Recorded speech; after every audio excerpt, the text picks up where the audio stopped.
He is a light speaker with a market mastering in psychology, which is channeled to empower your mind. Good morning, Clifford. Good morning, Nats. How are you? Oh, nobody ever calls me that. That's nice. I want to feel comfortable. Yeah, and it kind of makes me feel special too, because nobody ever calls me that. Everybody calls me everything else that's not my name. You won't believe it. All right, so we're talking about mental transformation. What is growth? I would say, changes. You see, as a man, we were made to grow. There's a difference between growing and increasing. Let's start from there. Okay.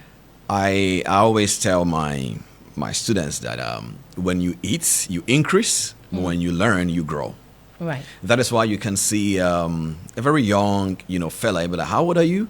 The reason why you're asking that is because they said something that made you go away. This is something that an older person should say. The same way you can see an older person and be like, how old are you again? Because you want to find out why he's speaking like that, quote unquote. But at the end of the day, growth. And growth in one word to me is you coming to the awareness that as a man, you need to transform from one state to the other, becoming more better version of yourself. And that starts with awareness. And I think that is where this conversation can start from today by saying, okay, why are there not that specific type of awareness on growth? Why? That is something I used to ask myself a lot.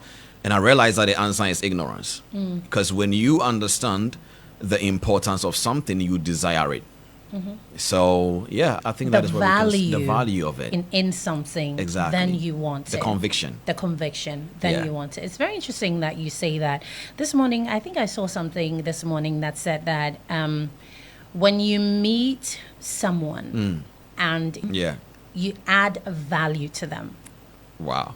That's true. Yeah? Yeah. When you feel like this person has value, you add on. Because then when you add on, that value increases. And guess who benefits? You. As well. Right? That's true. So it's like you said, a lot of ignorance makes people not understand the reason why they need growth. True. Yeah. And mental growth obviously is not something that we prioritize a lot. Everybody's looking at the other ways that they can grow financially and all of that, but not so much mental growth. Right. Tell me how important it is that an individual prioritizes their mental growth. I hope what I'm going to say is going to give somebody light today. Mental growth is a principle. God did it that way so that you can't say life is not fair. In fact, a few days ago, I was meditating on the phrase "the secret place," and the secret place is the reflection of everybody's life. There is something I always used to say, that time will always either expose you or promote you. So at the end of the day, it's like what I do that you don't see is what makes you see what I do everywhere. So it is a reflection of what I do in my secret place. And so people have not come to the understanding that mental transformation is a principle. And as principles, whether you believe it or not, it doesn't care about your sentiment. So let's say, for example, you come to me and tell me, Cliff, do you believe in the law of gravity? And I go like, nah. Even if I jump from a 50th story building, whether I believe it or not, I'll go down. So there are different principles, different laws. For example, being grateful is a product of mental transformation. And being negative also tells your mindset. So if you have just $1 and you are complaining, you are programming more hardship. But if you now come to realize that, wait, so what Cliff is saying is, if I become more grateful, things start to multiply in my life, and I go like, yeah, and you understand that and you start practicing towards that, now you have become aware of transforming your mind from being negative to positive. Right. So what people need to understand is that mental transformation is a principle. And whether you believe it or not, it is going to be your physical manifestation of a reality. That is so profound. Yeah. So let me give you an example. Typically for me, I love my space looking really spick and span, right? Okay. And I've realized that for some reason, because I do that, before I leave home, I make sure that everything is properly done before I leave home. Right.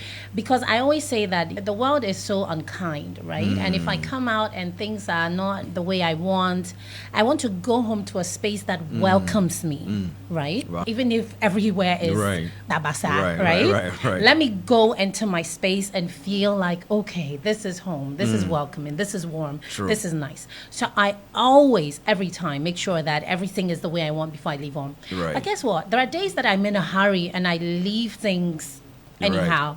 And I find that on days that I do that, my day throughout the day is not the best, right? You're not feeling it. I'm not feeling it. The day is a bit messy for me. And I think for me, the thing that came to me after a few experiences with that is me leaving home, leaving my space messy, puts on my mind, the mess stays on my mind, right?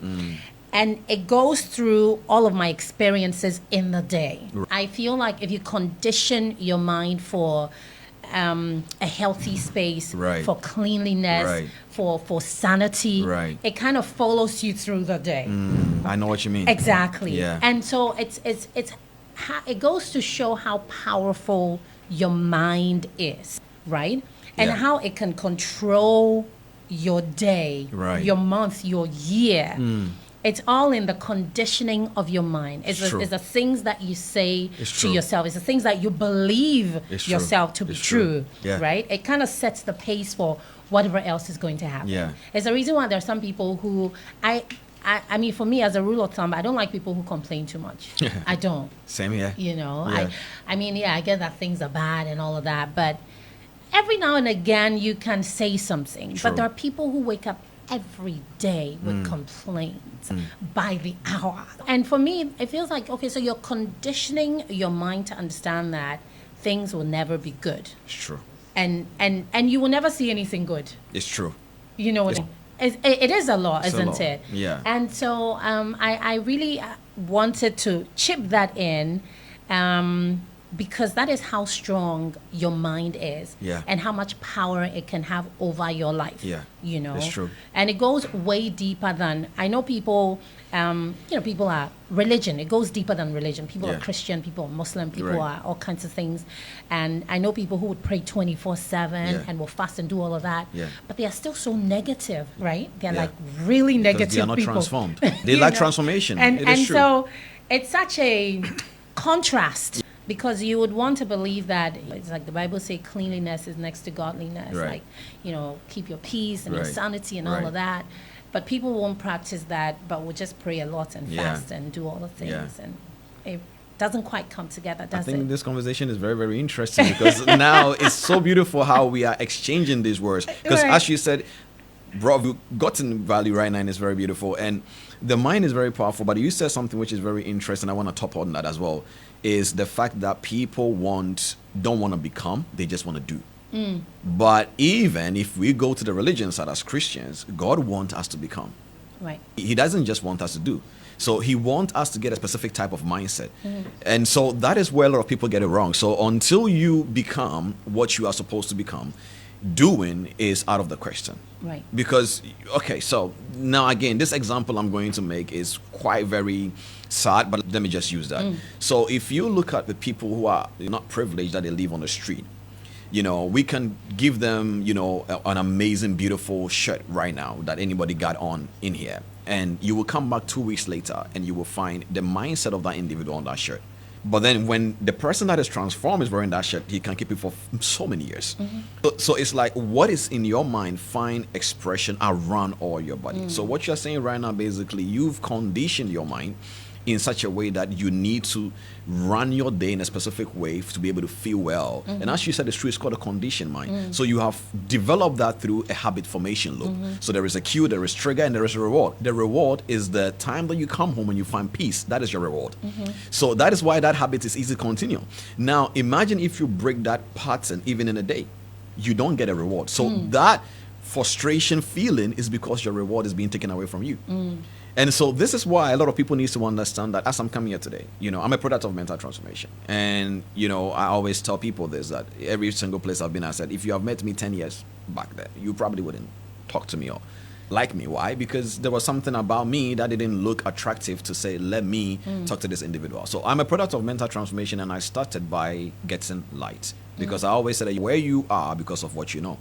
So right now that I've come here, you said something, I've taken it into my mind. It's going to transform me one step away from somewhere else. So I think where this is my burden right now, that I see a whole lot of people that has potential. It's true, but then the skill set will only give you an opportunity, but your attitude is what pays you. So they get the opportunity here and there every day, but their attitude always get them out of the way. So right now we are talking about mindset that leads to changing or recondition a specific mind to shift it, then to create new attitude that leads to your right behavior that will put you at the level that you are desiring. Right, which is wonderful. Now, I know that there are some people who may not have come into themselves fully. Well, in part because of maybe how they were raised, or who raised them, or the environment that they have grown up in. So then they are familiar with something that may not exactly be who they are, but that's what they know. Right? Because it's like every time I say that, for most of us, we enjoy certain foods because that's what our parents fed us. True. Yeah, that's very true, yeah. Because we don't know anything else. Right. So you find that your favorite food mostly will be something that your parents equally enjoy. It's true. And then maybe later in life, you get exposed to other things, and then maybe your taste buds will get familiar with other things. But primarily, you become, your environment kind of raises you in a way, right? Yeah. So there are some people who may have potential for more, but may still feel limited because of environmental influences. Yeah. Who raised them, how they were raised, where they were raised, this and that, all of that. Yeah. And sometimes it can be stifling because some people may know that there has to be more than this for me. You can tell. Yeah. Right? As an individual, you have a conviction that no, this cannot be it. Yeah. That there has to be more. You feel it, you know it, you understand it. Yeah. But is as to how you get from point A to B becomes a bit of a challenge mentally for an individual. Yeah. Right? Right. So for anybody who may be feeling this or going through this, knowing fully well that this is not it for me. Yeah. I'm capable of more. There is more. You may meet people here who say, unbelievable. Why are you still here? Why are you this? Why are you that? And you know there is more. But how to move from point A to B is a challenge. It's like, but how do I grow my mind to accept that I could be more, that there is more? Right. You said it. The first stage is awareness. You have to know something is wrong somewhere. For example, poverty is not right. So anywhere you find poverty, you know something is wrong somewhere. Right. How then do you change poverty? Is by getting knowledge. Knowledge about what? Knowledge about understanding how wealth works. However, that is going to be too large, and as you said, a big spectrum for somebody who has not even been able to fix the little things in their life yet. But this is the problem here, that when you come to the self-awareness, you are going to have to understand that transformation takes time. So the earlier you start, the better. You said something about conditioned mind. I'm a product of conditioned mind when I was growing up. I grew up in Ghana a little bit before I traveled, and I'll tell you for sure that this is going to be a funny story, or maybe anybody can relate, but anytime that I was not feeling well, that was when I used to get the fried rice and chicken back in the days. And my grandma, because I grew up with my grandmother, and when I'm fine, then I don't get a fried rice and chicken. So I realized as a kid, as a partner, I said, wait, then I have to pretend I'm sick to get a fried rice and chicken. And then I realized that, okay, so every single time that even when I'm well, I'm like, how you doing? I'm like, I'm still not okay. Because I want to keep on having the fried rice and the chicken. This is where it got interesting. When I now started meeting business people in my life, instead of me talking to the investors with the idea and the plan, I to them with complaints. Because that is how I knew how to get things. So business is not really good. Not knowing that saying business is not really good is really going to program business not being good. So what I have to say is, even though it's not good, business is great. I'm learning, saying things that is positive. So life will eventually put you in a space where you will get so tired. And I'm going to use this to tell anybody right now to understand where to start from. There is an amazing, beautiful, transformation process the ego goes through. And probably so many people have heard this before, but it is very true. So the ego gets to a certain age whereby their beaks and their feathers became so heavy that they can walk, they can fly, so they start, walking very heavily. they have two options now. Either they choose to stay on the ground and die, or they fly with the pain to the highest top of the mountain. Then they have to go through a 150 days transformation process. What is going to happen is their face is going to fall.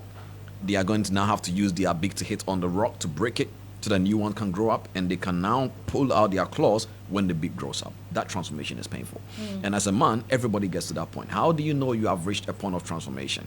I mean, the point where you need to be serious about your transformation is you know that you are sick and tired of where you are.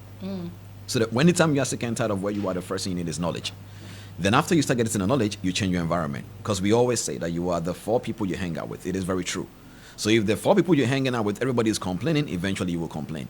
If 4 people you're hanging out with, if every one of them is a 6-figure earner, eventually, according to the law and the principles of life, your life needs to change and reflect that environment. So the first thing is awareness, and you come into the realization that, hey, it is time for me to contend for mental transformation. And where do you start from? You start from listening to things like this without going like, so what you're basically saying is all I have to do is to believe in this. And it's, yes, it is a principle. As I said, whether you believe it or not, it works. So now that we're having this conversation, if you are listening to us right now and you are sick and tired of where you are, this is where you start from. You start from listening to information like this. There is YouTube. If you know you are broke, why would you spend 3 hours on TikTok? There's a simple question. And if you're going to spend 3 hours on TikTok, spend it on looking at people that are putting information that will change your life.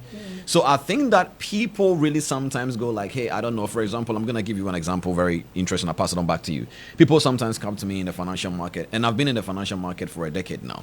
And when they come to me, they'll be like, Cliff, how much should I put into the financial market to make money? But that is not really the question here. The question is, if I put in $200, can I make $10K a month? Logically, no.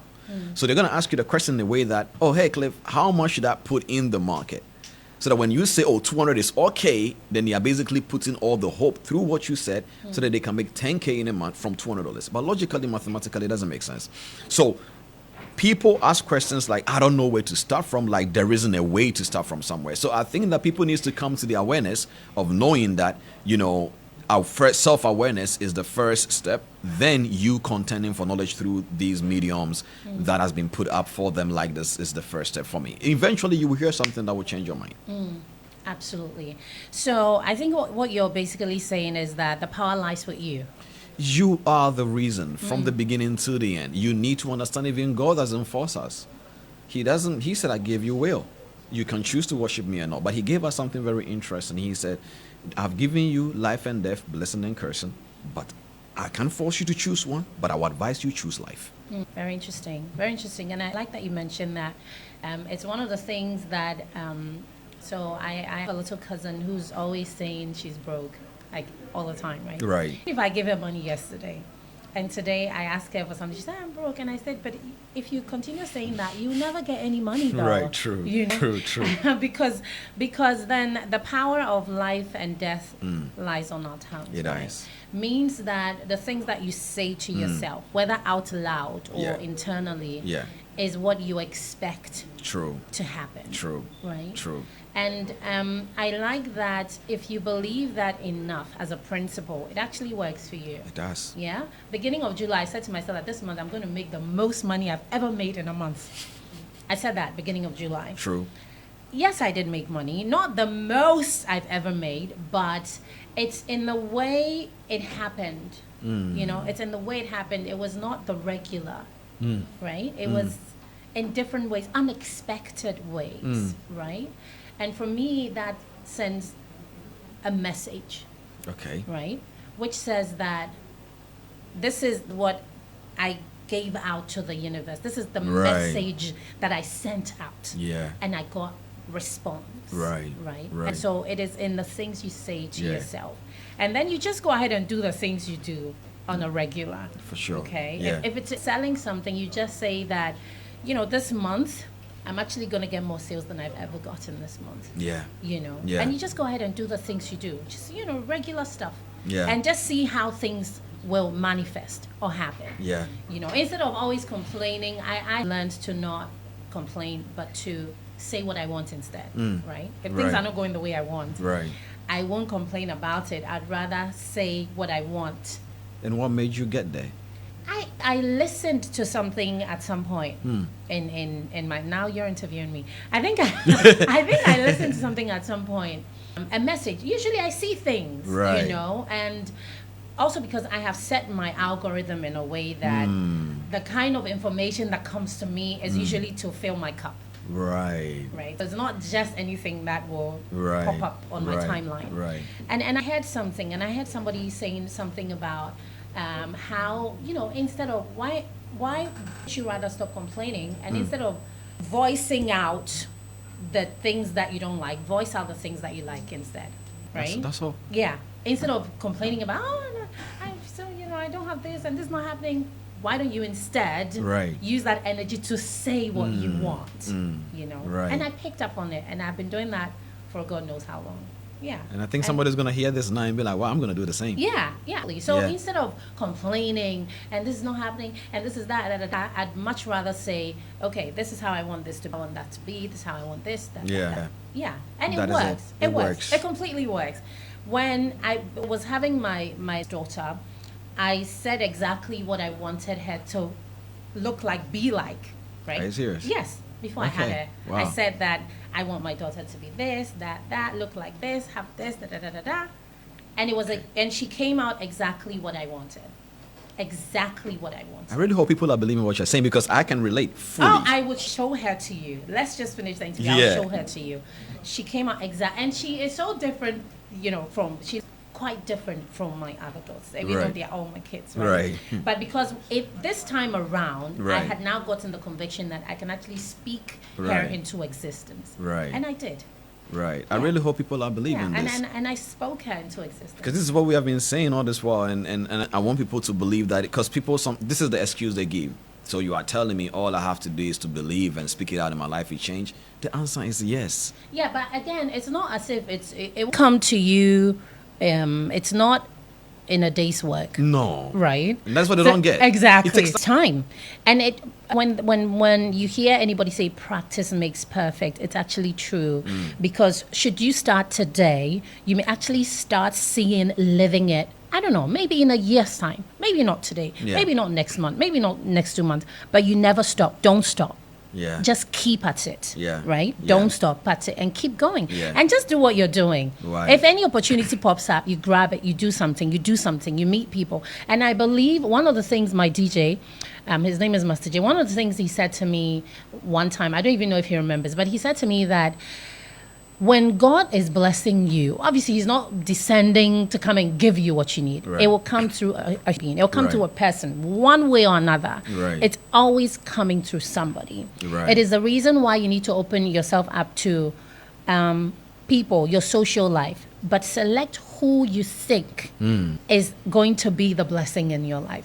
Because some people will come and will not be blessings. So you need to have the discernment to know who's bringing my blessing, right? I think I'm loving this conversation. Yes, to be like honest. you're meeting somebody today and you're asking, are you the one bringing my blessing, right? So Okay. if you ask that question, you can assess the person and know that could she not be? Yeah. But you would know because you know the questions you're asking Yeah, yourself. yeah, You know, it's like yeah. people random friends or random associations and all of that, and they don't really have anything at the back of their minds. It's just really random. We click, we're good, and then they just start rolling. Very true. Like there are no questions asked. It's true. But if you're deliberate and you ask deliberate questions, yeah, and then you're praying on the side of that, asking, God, is Cliff the person you sent to bring my blessing? Yeah. You will get response. And you will know who to keep and who not to keep. Because then you're discerning enough to know that everybody who comes my way is a potential blessing from God. Is a potential answer to my prayer from God. But how are you to know whether or Right. not this is the person to be in line? There is something I learned a few days ago, and now that the way you took the conversation is very profound, and I really hope anybody listening to me can really believe in this. And this is for anybody who is tired in life right now. So I was meditating, and one thing that I heard in my spirit was the same way people cook, and they have recipes and they have spices, and the spices, you can call it, I think the famous one in Ghana is Maggi spice, I guess. I don't know, but I'm just saying. I don't know much. I don't want to embarrass myself. Okay. But then the same way we have spices in different areas, God also has a spice. He said, you know one of the spices of God? One of the names, so that means there are many. He said, one of the name of the spices that God used to make your destiny is called what the enemy meant for evil. I said, wait, what does that mean? He said, everything that the enemy has ever meant for evil, God turned it around for good. So he says, look at the life of Joseph. The enemy meant for evil, God turned it around. Yeah. Look at the life of Jesus himself. Satan thought he was killing him to destroy every single thing he's supposed to do, but little did he know that it was going to be turned around for salvation. So he said, every part of your story that looks like something is going wrong, just know that is one of the spices God used to change destiny, and it's called what the enemy meant for evil.